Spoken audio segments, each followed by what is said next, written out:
Tell them it's show for the broken. It's show for the broken. It's show for the broken. It's show for the broken. Tell them it's show for the broken. Yeah. It's show for the broken. Yeah. It's show for the broken. Yeah. It's show for the broken. Boy, look around, we need hope. No question about it. Can't get around. Welcome everybody back to another episode of Healing Broken Souls. I am Pastor John Boyanowski from Solid Rock Church of Warren, and we also have Benny Powell, pastor of Greater Second Baptist Church here in Marion, Indiana, and we have kidnapped somebody's child. Okay, he did. Tell him your name. Hey guys, it's your boy Derralyn Morgan. Hey, the cameraman. The cameraman. The cameraman, yes. Derralyn is actually our cameraman for Healing Broken Souls. He does quite a bit with us. He also helps us on our Facebook page for Greater Second Baptist Church. We originally had his counterpart, Kyren Monteiro, on some of our earlier episodes.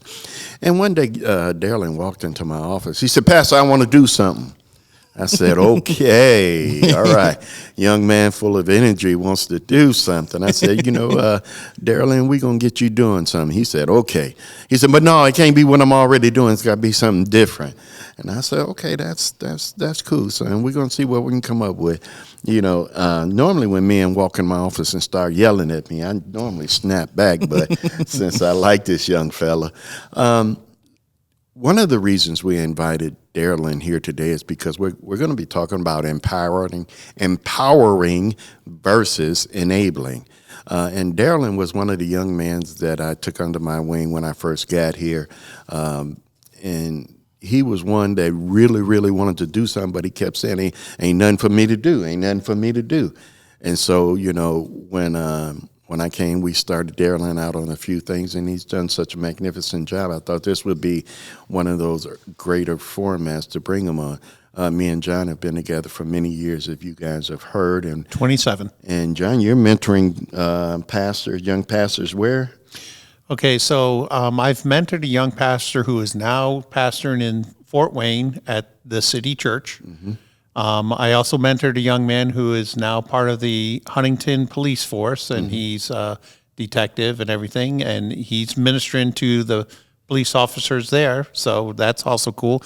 But I'm also ministering to new pastors and pastors overseas, and, they are in Nigeria, they're in South Africa, West Africa, they are in India, and I heard we just got a new one from Pakistan. All right. So as y'all can see, John's been very, very busy helping the younger generation. One of the reasons why we want to help young men like Derralyn, because they have, in a sense, some brokenness as well.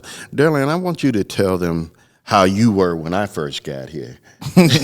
Okay. I was angry a lot.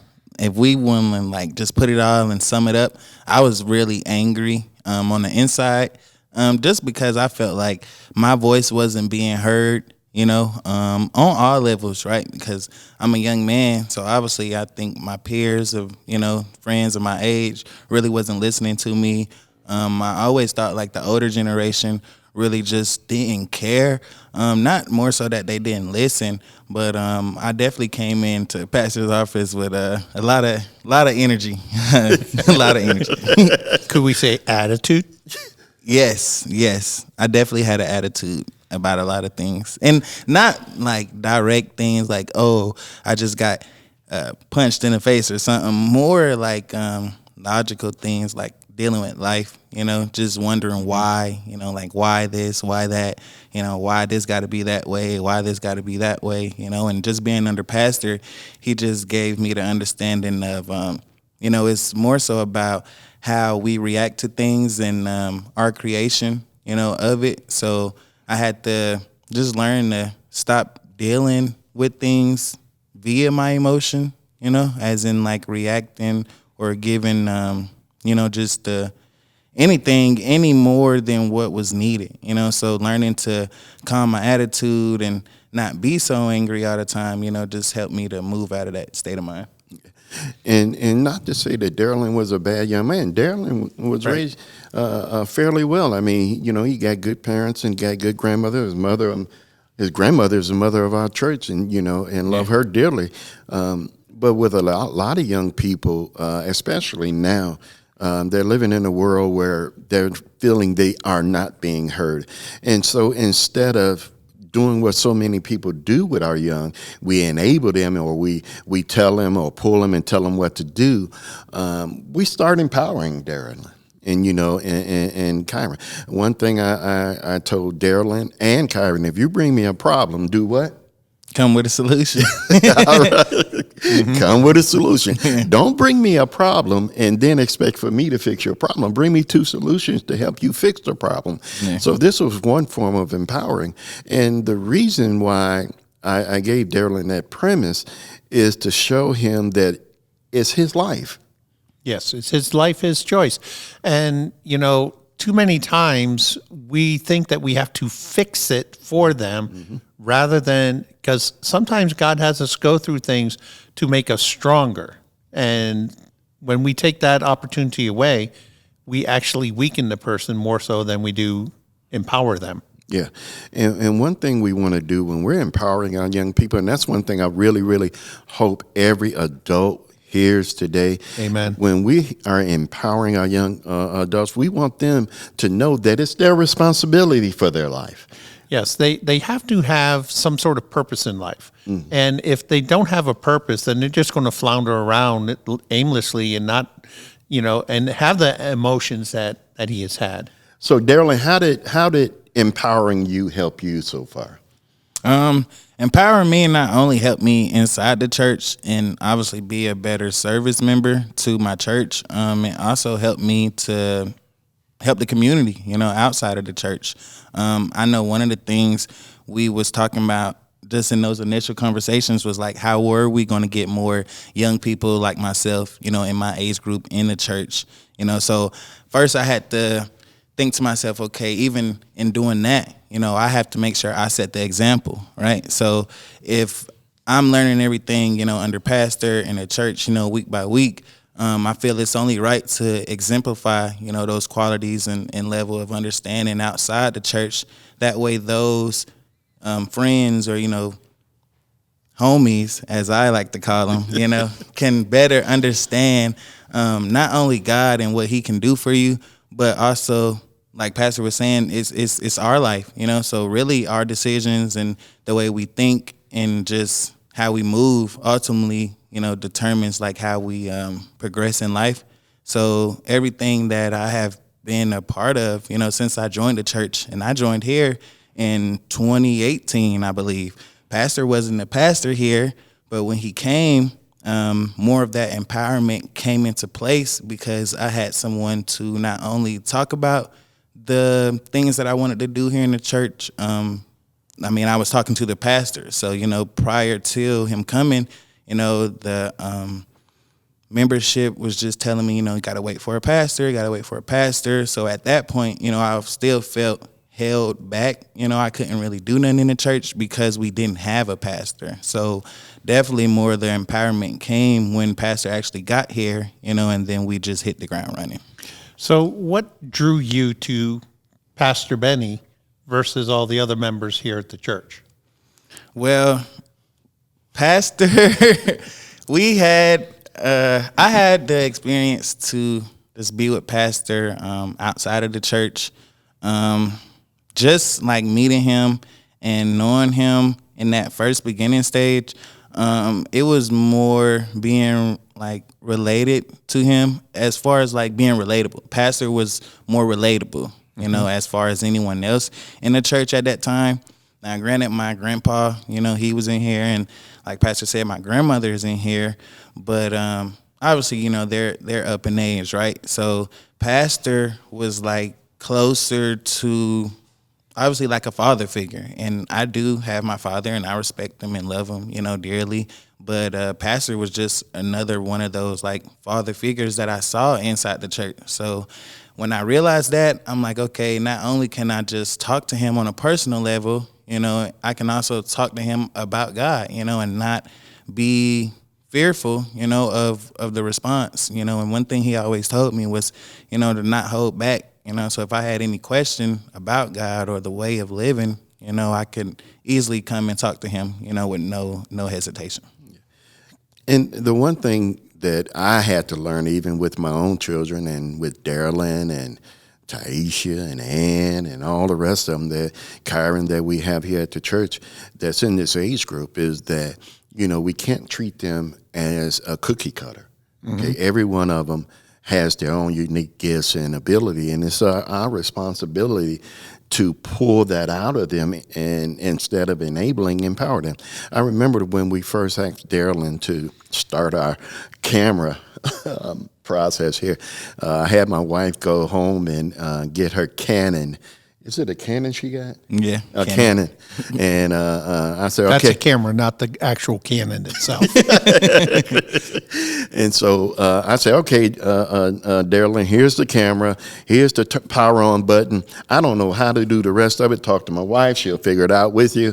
And from there, Derralyn started learning, and it's still a learning process for him. Once you start empowering somebody, you can't get them started and then jump ship on it. You got to ride with them all the way. All the way through. All the way. And what's important too is letting them do the legwork, because that's how they learn. You have some that are visual learners, you have some that are hands-on learners and things like that. And you just happen to find the right thing to motivate him and empower him to do better for himself. Okay.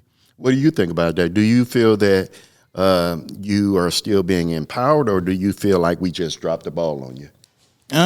No. Now, if I was running off my emotions, right, I would say I feel like the church dropped the ball on me, right? But obviously during this empowerment, I'm able to now think and know and be like, okay, I've already been kind of molded into what I need to be. So the empowerment is forever ongoing. So obviously, like tomorrow, we're coming into a Sunday service. It could be a whole new set of just like new things that I just, take from the church. Pastor's sermon tomorrow can touch me in a different way to where I look at the church differently or in a better way, So I think the empowerment never stops. I think it keeps going.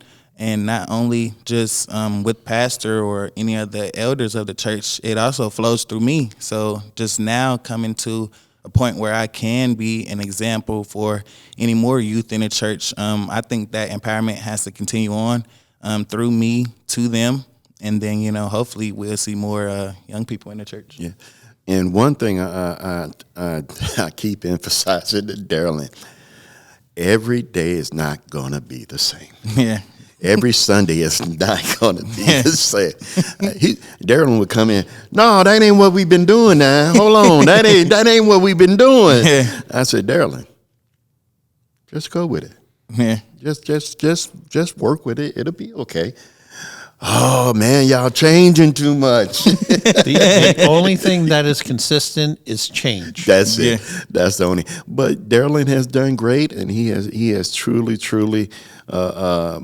shown that he is learning the lessons that we are teaching him and God has given him, and he's truly taking the things that he has been empowered with to make himself a great man, and I'm very, very proud of him. And I'm proud of him too, because it's like, if you heard him just a few moments ago, he says that I can help pass on to the youth.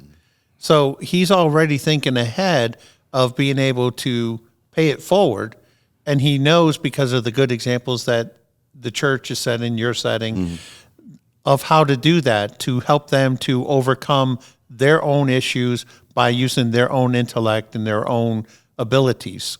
Okay. So this is normally where me and John would sign off and tell you to like and subscribe, but we're going to leave that closing statement for Derralyn as we move on out of here. Absolutely, man. So if you guys can, please continue to like and comment and share. And don't forget to subscribe to us on YouTube at Healing Broken Souls Podcast. And we will see you guys next time. All right. Take care.